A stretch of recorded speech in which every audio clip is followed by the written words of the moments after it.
లెక్క చేయరు, ప్రజలు గుర్తుపెట్టుకోండి. మీరు బ్యారికేడ్లు పెట్టినా కూడా ప్రజలు లెక్క చేయరు. పోలీసు బలగాలను దించినా కూడా లెక్క చేయనటువంటి పద్ధతుల్లో ముందుకు వెళ్తారు ప్రజలు. ఈ రాక్షస పాలన మీద తిరుగుబాటు చేస్తారు ఎన్నికలు రాకముందే అనే విషయాన్ని కూడా మీరు గుర్తుపెట్టుకోమని మనవి చేస్తున్నాం. కాబట్టి కాస్త జాగ్రత్తగా వ్యవహరించేటటువంటి కార్యక్రమం చేయమని మనవి చేస్తున్నా. ఇక్కడ ఈ సందర్భంలో ఇంకోటి కూడా చెప్పాలా, మళ్ళీ ఇంకో అంశం తర్వాత చెప్తాను. కానీ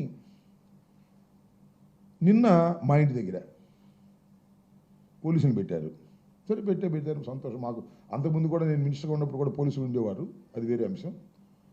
పోలీసులను పెట్టి ఏదో చిందరవందర చేసేయాలని కాపలా ఎక్కడా లేదు. నూరి ఫాతిమా ఉంది కదా, అక్కడ లేరు.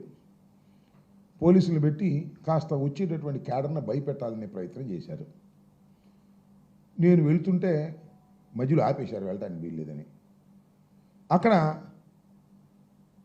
ఈ పట్టాపురం సిఐ మీద కొంత నాకు ఆయనకి మధ్యన ఘర్షణ అనివార్యంగా జరిగింది. సరే నేనేదో రెచ్చిపోయానని, ఆంధ్రజ్యోతి, ఈనాడు, TV5 నేనేదో రెచ్చిపోయి దౌర్జన్యం చేయబోయానని, పోలీసులు లెక్క చేయలేదని ఇలాంటి మాటలు మాట్లాడుతూ రాశారు. ఈనాడైతే దాని దుంపదగ, దాని స్టాండర్డ్స్ ఇటువరకు బాగుండేవి. ఎంత దౌర్భాగ్యమైనటువంటి స్టాండర్డ్స్కి వెళ్ళిపోయినాయంటే నిన్న ఫ్లాష్ న్యూస్ వేశారు ఈనాడులో. ఏంటో తెలుసు, అది గుంటూరు కలెక్టరేట్ వద్ద మాజీ మంత్రి అంబటి రాంబాబు దౌర్జన్యం. అంబటి రాంబాబు దౌర్జన్యం చేశారంట. చూశారుగా మీరు వీడియోస్. ప్రతినిధి బృందాన్ని మాత్రమే అనుమతిస్తామన్న పోలీసులతో అంబటి వాగ్వాదం. ప్రతినిధి బృందాన్ని మాత్రమే కలెక్టర్ గారి ఆఫీసులోకి ఎంట్రన్స్ ఇస్తాము, కడవాళ్ళు రానియము అంటే వాళ్ళతో దౌర్జన్యాన్ని దిగానంట. తోసుకుని వెళ్తాం, ఏం చేస్తామంటూ సిఐతో వాగ్వాదానికి దిగిన అంబటి. నిన్న కలెక్టర్ ఆఫీసులోకి వెళ్ళటం కోసం అంట నేను తగాదపడింది. విన్నారుగా మీరు. వెన్నుపోటు దినం పేరుతో గుంటూరు కలెక్టరేట్ వద్ద కార్యక్రమం. సరే, అది వేరే కార్యక్రమం జరిగింది, అది వేరే అంశం. ఎంత వక్రీకరించి తోసుకెళ్తాం, ఆపుకోండి అంటూ అంబటి రాంబాబు దౌర్జన్యం. ఇది జరిగింది ఎక్కడ? నా మీద FIR కూడా కట్టారు, అది వేరే విషయం. అది జరిగింది ఎక్కడ? నువ్వు రాసేది ఎక్కడ? పాపం రామోజీరావు చచ్చిపోయాడు, దాంతోపాటు మీ విలువలు కాస్త కోస్త ఉన్నాయి కూడా చచ్చిపోయినాయి. ఏంటి నాకు అర్థం కాల. ఈనాడంటే ఇప్పుడో మా చిన్నప్పటి నుంచి ఉన్న ఇది కదా, ఇంత తప్పుడు రాతలు రాస్తారేంటి అంటున్నా. కక్ష. ఆ సిఐని సపోర్ట్ చేయడం కోసం సిఐ అంట కలెక్టరేట్ దగ్గర మా ప్రతినిధులు ఎవరో రావడానికి వెళ్ళడానికి. అసలు ఎరండల్ బ్రాడీపేట సిఐకి అక్కడే సంబంధం. అక్కడ వేరే సిఐ ఉన్నాడు, వేరే DSP ఉన్నారు. వెళ్ళి అడిగాం, 5గురు పంపిస్తా ఉన్నారు, 5గురు వెళ్ళాం. దానికి వక్రీకరించి రాసేటటువంటి ఎమ్మటే సపోర్ట్ అనమాట.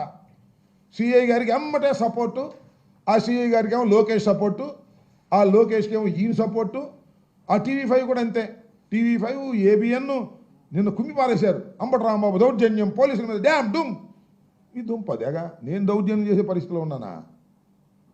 వాళ్ళు దౌర్జన్యం చేసే పొద్దున్న నుంచి నా ఇంటి దగ్గర ఎవరన్నా వస్తే వాళ్ళ కీసు లాక్కోవటం, బళ్ళు తీసి అవతల పెట్టమంటాం, ఇలా బెదిరించే కార్యక్రమాలు చేశారు.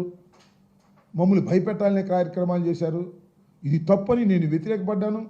వాగ్వాదం అన్నెసరీ అయినా సరే అనివార్యమైన పరిస్థితి రావడంతో గత్యంతరం లేని పరిస్థితుల్లో ఎక్కడది JKC కాలేజ్ దగ్గర, అది JKC TJPS కాలేజ్ దగ్గర బ్రిడ్జ్ ఎక్కే ముందు అక్కడ ఆపరేషన్ నన్ను. ఇక్కడ నుంచి వెళ్తుంటే వెళ్ళటానికి వెళ్ళేది అంటారు. కలెక్టరేట్కి వెళ్ళడానికి వెళ్ళేదా నేను? ఆ CI specially posted Pattapuram, specially posted. నేను 2 కంప్లైంట్స్ ఇచ్చా, కిరా కార్పి మీద, సీమరాజు మీద. నెల దాటింది అనుకుంటా, రిజిస్టర్ చేయలే. నేను ఫోన్ చేశా 2 సార్లు, చేస్తాంలే, ఇది సమాధానం, చేస్తాంలే. నేను ఎక్స్-మినిస్టర్ని. I have given a complaint. ఆ కంప్లైంట్స్ నిజమా కాదా పక్కన పెట్టు. నేను 2 కంప్లైంట్స్ ఇచ్చి 2 సార్లు నేను ఫోన్ చేస్తే, ఏమండి సిఐ గారు చేస్తారంటే చేస్తాంలే అనే సమాధానం. ఒళ్ళు పొగరు. ఎందుకంటే లోకేష్ గారు ఏపించిన పోస్ట్ కదా, అందుకని ఒళ్ళు పొగరు, తల బిరుసు. Is a public servant.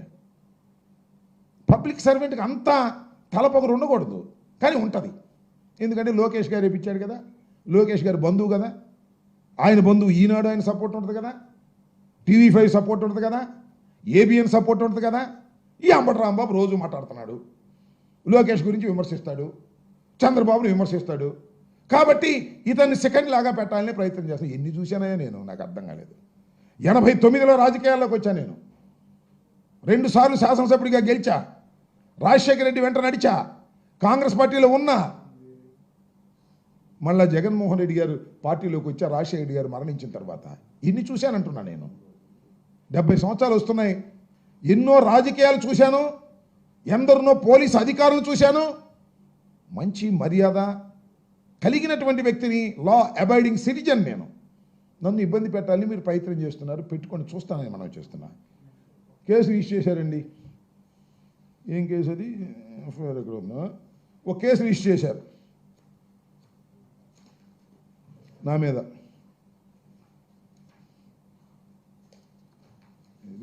Case register చేశారు. Crime number 239/25 Pattapuram. నిన్న కేసు రిజిస్టర్ చేశారు నా మీద. భయపడతానా? మీ కేసుకు నేను భయపడతానా? భయపెట్టాలని అనుకుంటున్నారు కదా మమ్మల్ని మీరు. వైఎస్ఆర్ కాంగ్రెస్ పార్టీని, వైఎస్ఆర్ కాంగ్రెస్ పార్టీలో ఉన్న నాయకుల్ని ఎఫ్ఐఆర్లు పెట్టి భయపెట్టాలని మీరు ప్రయత్నం చేస్తున్నారు, అంతేగా? మీ కేసులకు these are all false cases. నేను వెళ్తుంటే నన్ను మధ్యలో ఆపి మీ విధులకు నేను అడ్డం వచ్చానని చెప్పేసి నా మీద కేసు రిజిస్టర్ చేశారు. నా మీదను వినోద్ అని విద్యార్థి నాయకుడి మీద. ఈ కేసులకి మేము భయపడతామా? డోంట్ కేర్ అంటున్నా. చట్టంలో తేల్చుకుంటాం. నా మీద తగాదా పడి నన్ను బెదిరించి నా మీద కేసు రిజిస్టర్ చేసిన ఆ సిఐ ఎవరైనా సరే చట్ట ప్రకారం అంతు తేలుస్తానని కూడా ఈ సందర్భంగా మనం చేస్తున్నా. చాలామందిని చూశాను నేను, సిఐల్ని, ఎస్ఐల్ని, డిఎస్పీల్ని. చట్ట వ్యతిరేకంగా ప్రవర్తిస్తే, తెలుగుదేశం పార్టీ గుప్పెట్లో ఉండి పనిచేయాలనుకుంటే, లోకేష్ గుప్పెట్లో ఉండి పనిచేయాలనుకుంటే అనుభవిస్తారు, గుర్తుపెట్టుకోమని మనం చేస్తున్నాం. రోజులు ఎప్పుడు ఇలాగే ఉండవనేది కూడా ఈ సందర్భంగా గుర్తు చేస్తున్నా నేను. We don't care all these things.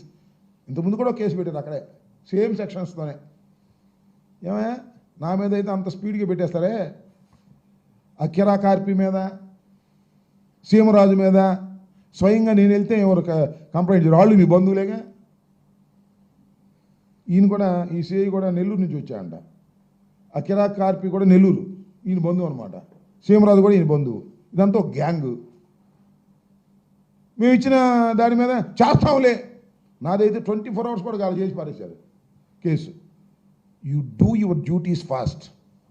నువ్వు డ్యూటీలు చేయకపోతే చట్ట ప్రకారంగా నీ అంతు తేలుస్తామని కూడా ఈ సందర్భంగా మరొక్కసారి గట్టిగా చెప్పదలుచుకున్నాయని కూడా మనం చేస్తున్నాం. కేసులకు భయపడేటటువంటి తత్వం కాదు అసలు. ఒకటేనండి, అసలు ఇవాళ రాజకీయాల్లో ఉండాలంటే కేసులు భయపడకూడదు. ఇవాళ రాజకీయాల్లో మేము ఉండాలంటే జైలుకి భయపడకూడదు. ఆ రెండు నిర్ణయించుకునే రాజకీయాల్లో ఉన్నామని కూడా ఈ సందర్భంగా నేను చెప్పదలుచుకున్నా. ఆ సిఐకి కానీ లేకపోతే మరొకరికి కానీ ఈ విధంగా దౌర్జన్యం చేసి మమ్మల్ని ఏదో అణచాలని, అరికట్టాలని ప్రయత్నం చేస్తే, మరి మీ దుంపల దగ్గర సంవత్సరం దౌర్జన్యం చేశారయ్యా, సంవత్సరం కేసులు పెట్టారు, ఏమైనా అరికట్టారా? ఉప్పొంగలా నిన్న. ఇంకా ఇదే పద్ధతిలో మీకు వెళ్తే ఇంకా ఉప్పొంగి మీకు చాలా డేంజరస్ సిచ్యువేషన్కి తీసుకెళ్తుందని కూడా ఈ సందర్భంగా నేను చెప్పదలుచుకున్నాను. ఇంకా ఇంకొక అంశం ఏంటంటే, అది నిన్న క్యాబినెట్ సమావేశం జరిగినాయా. ఈ క్యాబినెట్ మీటింగ్లో, సరే క్యాబినెట్ మీటింగ్లో కూడా సంవత్సరం పాలన అద్భుతం, అమోఘం అని అందరూ షౌట్స్ కొట్టుకున్నారంట. ప్రజలు మాత్రం షౌట్స్ కొట్టుకోవట్లా. వీళ్ళు ఎక్కడ కనపడతారని చూస్తున్నారు. ఏమీ చేయకోకుండా, హామీలు తీర్చుకోకుండా క్యాబినెట్ మీటింగ్ పెట్టుకుని షౌట్స్ కొట్టుకునేటువంటి కార్యక్రమం. ఇంకో అంశం ఏంటంటే, ఈ జీవో ఏది మొన్న ఒక జీవో రిలీజ్ చేశారు.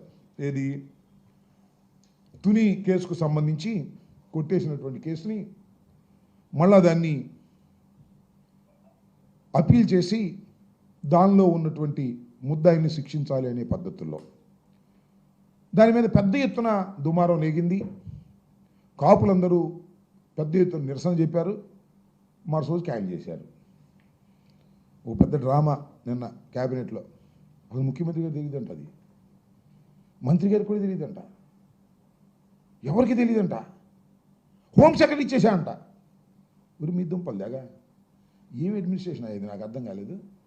ముఖ్యమంత్రి గారికి తెలియదంట, హోంమంత్రి గారికి తెలియదంట, మంత్రులు ఎవరికి తెలియదంట, జీవో వచ్చేసిందంట. ఆయన కుమార్ విశ్వజిత్ ఎవరు ఆయన పేరు ఉన్నారు హోమ్ సెక్రటరీ, ఆయన నిన్న క్షమాపణ చెప్తూ ఒక లీక్ ఇచ్చేశారు, సర్దుని కద్దుకోండి అని. మాకు తెలీదు.